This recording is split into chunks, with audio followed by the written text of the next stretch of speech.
नमस्कार। मध्य प्रदेश के मुख्यमंत्री मोहन यादव के ऊपर जिस तरह से तमाम तरह के आरोप लगे और लग रहे हैं कि उन्होंने जिस तरह बेतहाशा संपत्ति बढ़ाई, उनके परिवार ने जिस तरह से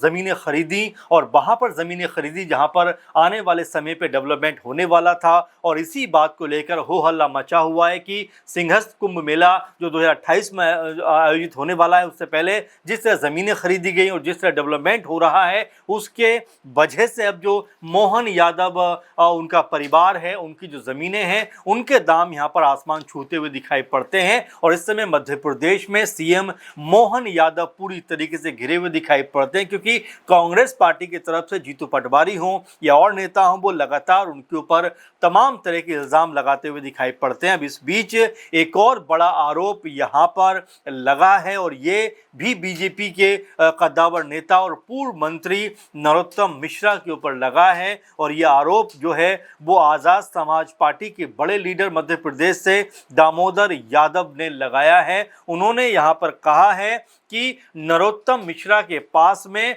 मोहन यादव से भी 10 गुना ज़्यादा संपत्ति है। और इस तरह का बड़ा आरोप लगाते हुए उन्होंने कहा कि नरोत्तम मिश्रा ने डबरा के नवग्रह मंदिर में 10,000 करोड़ की संपत्ति पर कब्जा कर लिया है। आपको बता दें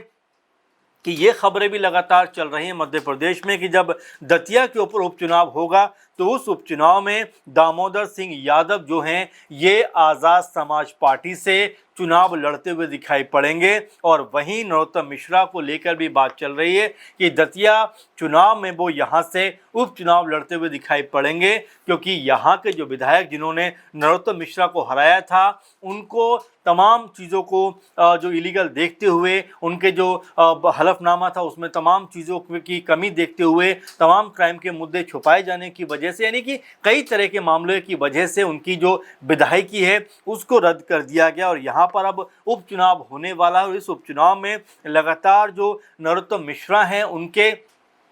चुनाव लड़ने की बात कही जा रही है। और इसी वजह से यहाँ पर अब दामोदर सिंह यादव जो आज़ाद समाज पार्टी के नेता हैं, बड़े लीडर के तौर पर देखे जाते हैं, क्योंकि वो आज़ाद समाज पार्टी में एक मजबूत कह सकते हैं कि नेता की हैसियत रखते हैं। आपको बता दें कि राष्ट्रीय कोर कमेटी में दामोदर यादव की एंट्री हुई है, और वो एक अहम ओहदे पर वहाँ पर नजर आते हैं। यानी कि अगर देखा जाए तो आज़ाद समाज पार्टी की जो राष्ट्रीय कोर कमेटी है उसमें सिर्फ गिने चुने लोग शामिल है, और यहाँ पर दामोदर सिंह यादव को उस कमेटी में शामिल किया गया। यानी कि मतलब साफ है कि उनका जो ओहदा है वो आज़ाद समाज पार्टी में कितना मजबूत दिखाई पड़ता है। लेकिन जिस तरीके से अब वो नरोत्तम मिश्रा के खिलाफ हल्ला बोल करते हुए दिखाई पड़ रहे हैं और ये कहते हुए नजर आते हैं कि नरोत्तम मिश्रा, जिनके पास में सीएम मोहन यादव से भी 10 गुना ज़्यादा जो है संपत्ति है, और यहाँ तक कहते हुए नजर आते हैं कि नरोत्तम मिश्रा ने डबरा के नवग्रह मंदिर में 10,000 करोड़ की संपत्ति पर कब्जा किया। और इस तरह का बड़ा आरोप लगाते हुए कहीं ना कहीं नरोत्तम मिश्रा को वो सवालों के घेरे में खड़ा कर देते हैं कि नरोत्तम मिश्रा जब गृह मंत्री थे और तमाम मजबूत ओहदों पे काम किया, उसके बाद में लगातार उनको लेकर जो अब बात हो रही है कि क्या जो आरोप लगे हैं क्या वो सही आरोप हैं, क्या वो कोई पलटवार भी इसके ऊपर करते हुए दिखाई पड़ेंगे। क्योंकि दामोदर सिंह यादव ने जिस तरह से बड़ा खुलासा किया है, जिस तरह से बड़ा इल्ज़ाम लगाया है, उसके बाद मध्य प्रदेश में एक अलग तरह का माहौल बनता हुआ दिखाई पड़ता है। आपको बता दें कि इतना ही नहीं बल्कि दामोदर सिंह यादव ये कहते हुए नजर आते हैं कि नरोत्तम मिश्रा इस समय ना विधायक है ना सांसद हैं, लेकिन उसके बावजूद भी सरकारी जो भी संपत्ति है या जो भी सरकारी ओहदे हैं उसका गलत इस्तेमाल उठाते हुए दिखाई पड़ते हैं। वो तो यहाँ तक कहते हैं कि नरोत्तम मिश्रा जो हैं वो सरकारी कार्यक्रमों में मुख्य अतिथि बनकर पहुँच रहे हैं, और जिस तरह से वो लगातार उनकी जो नज़र आते हैं सरकारी कार्यक्रमों में, तो उसको लेकर भी यहाँ पर दामोदर सिंह यादव कहते हैं कि इस तरह से उनका सरकारी कार्यक्रमों में शामिल होना और मुख्य अतिथि बनकर जाना वो कहीं से भी ठीक नहीं है। कहीं से भी तर्कसंगत नहीं है, बल्कि वो तो यहाँ तक कहते हैं कि अगर आने वाले प्रोग्रामों में भी अगर वो नजर आए तो वो उनका विरोध करेंगे, उनको काले झंडे दिखाते हुए दिखाई पड़ेंगे। तो ये मान के चला जा सकता है कि जो दामोदर सिंह यादव हैं उन्होंने अभी से एक बड़ा मोर्चा मध्य प्रदेश में नरोत्तम मिश्रा के खिलाफ खोल दिया है, जो आने वाले दतिया उपचुनाव में चुनाव लड़ते हुए दिखाई पड़ सकते हैं। बीजेपी के बड़े नेता माने जाते हैं, कद्दावर नेता माने जाते हैं। ऐसे में सीएम मोहन यादव के बाद उनके ऊपर इस तरह का बड़ा खुलासा करना, क्या उनको भी कहीं ना कहीं कानूनी शिकंजे में दामोदर सिंह यादव जो है लाना चाहते हैं और ये बताना चाहते हैं कि उनकी भी जांच यहाँ पर होनी चाहिए। और ये तमाम जो पहलू इस पूरे मामले के निकलकर सामने आते हैं उसमें अब जो मोहन यादव के बाद में जो नरोत्तम मिश्रा हैं इनके ऊपर तमाम तरह के सवाल खड़े होते हुए दिखाई पड़ते हैं, क्योंकि उज्जैन में जिस तरह की ज़मीनें खरीदी गई और जिस तरह से वहाँ पर डेवलपमेंट अब हो रहा है उसको लेकर तो ये कहा जा सकता है कि क्या मोहन यादव जो जब मुख्यमंत्री नहीं थे उससे पहले ही ज़मीन के बारे में और इस पूरे प्लान के बारे में उनको पता था, इसीलिए उनके मुख्यमंत्री बनने के बाद उनके परिवार ने बेतहाशा ज़मीनें यहाँ पर खरीदी, बेतहाशा यहाँ पर इन्वेस्टमेंट किया और बेतहाशा जो उनकी ज़मीनें हैं उनके दाम यहाँ पर बढ़ते हुए दिखाई पड़े। और यही वजह है बारंबार निकलकर सामने आती है कि जिस तरह से इस पूरे मामले में सीएम मोहन यादव की भूमिका है, तो कई लोग ये कहते हुए नजर आते हैं कि जब ये लगभग कंफर्म होता हुआ दिखाई पड़ रहा है तो ऐसे में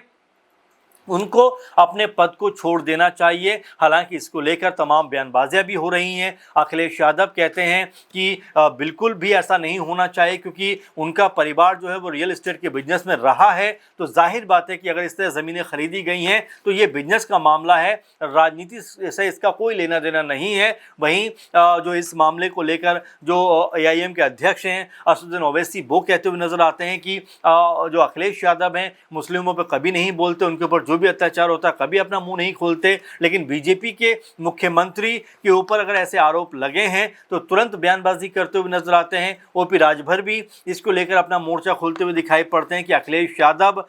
जिस तरह से ये बात कह रहे हैं तो क्या उनका भी वहां पर इन्वेस्टमेंट तो नहीं है, क्योंकि भरत यादव उनकी ही पार्टी के जो नेता हैं उनके दामाद बताए जाते हैं। तो ऐसे में कई तरह के नाम इस पूरे के पूरे मामले में अब निकल कर सामने आ रहे हैं। अब जब जांच इस पूरे मसले की होगी, जब कहीं ना कहीं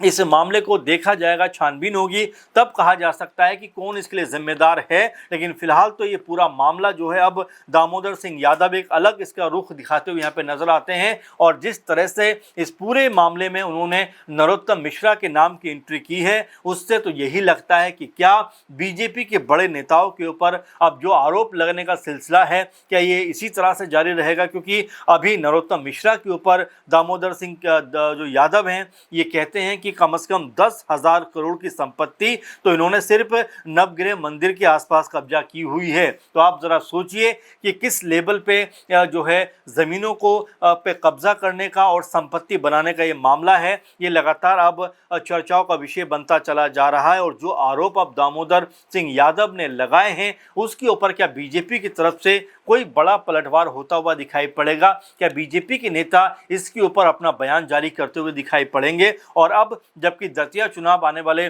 दिनों में होने वाला है, उससे पहले ही जो राजनीतिक माहौल यहाँ पर गर्म होता हुआ दिखाई देता है, क्या उसको लेकर भी ये कहा जा सकता है कि चुनावों से पहले ही आमने सामने जो दामोदर सिंह यादव और नरोत्तम मिश्रा आते हुए दिखाई पड़ते हैं। तो ये तमाम सारे सवाल हैं जो लगातार यहाँ पर उठते हुए दिखाई पड़ते हैं। और कहीं ना कहीं इनमें जो वजह निकल कर सामने आती है वो ये वजह निकल कर सामने आती है कि ज़मीनों पर कब्जा करने का जो आरोप लग रहा है सीएम मोहन यादव के बाद नरोत्तम मिश्रा पर, तो क्या उन आरोपों में कुछ सच्चाई है? क्या जो बात जो दामोदर सिंह यादव हैं उन्होंने जो बात यहाँ पे रखी है क्या उस बात में कोई दम है, या पॉलिटिकल तौर पर वो इस तरह की बयानबाजी करते हुए दिखाई पड़ते हैं? तो अपने आप में आरोप तो बहुत संगीन है, बहुत ज़्यादा बड़ा आरोप है। ऐसे में देखना होगा कि इस आरोप की क्या कोई छानबीन भी होती है या इसके ऊपर अब नरोत्तम मिश्रा की तरफ से कोई पलटवार होता हुआ दिखाई पड़ सकता है। ये देखना और जानना बेहद दिलचस्प रहने वाला है, क्योंकि मध्य प्रदेश में अब एक तरीके से माहौल जो है वो बीजेपी नेताओं के खिलाफ बनता हुआ दिखाई पड़ता है। पहले सीएम मोहन यादव और अब नरोत्तम मिश्रा का नाम निकल कर सामने आना, क्या वाकई में बीजेपी के बड़े नेताओं की तरफ ये इशारा हो रहा है कि उन्होंने बड़े लेवल पर गबन घोटाला किया है, बड़े लेवल पर ज़मीनें कब्जा की हैं और बड़े लेवल पर अकूत संपत्ति जमा की है। और जो आरोप यहाँ पर